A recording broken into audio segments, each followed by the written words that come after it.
Or will all this overregulation lead to the death of Detroit? Representative Peter Hoekstra is a Republican congressman from the great state of Michigan, and he joins us from the Cannon Rotunda. Good morning to you, sir.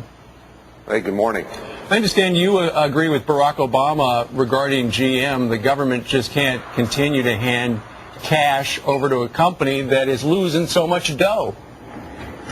Well, I agree with that. I think the president and Congress, we've got to be very careful stewards of the taxpayer money. But what I'm afraid that President Obama is doing is when he's now also the president of the United States, I'm finding it difficult to believe that he will also have the time to be the president of General Motors. What they're really starting to do now is he is starting to micromanage the automobile industry, and we all ought to be very concerned about that. Let me ask you this. Now this guy, Fritz Henderson, who's been on our show several times, he's now going to be running General Motors, at least for the time being.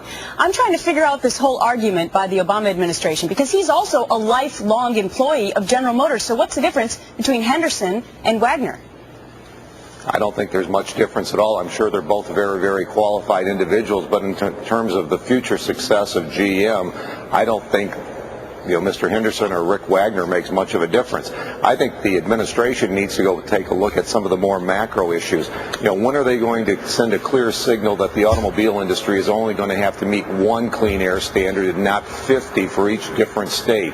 When are they going to put in place incentives to fix the real problem, which are the volumes in automobile sales? When are we going to create some incentives for people to go out and buy cars? Oh, all great questions, Congressman. Congressman, because of the live event out of London, we've had to cut our interview with you today short. We thank you very much for joining us today from the Capitol. Thank you.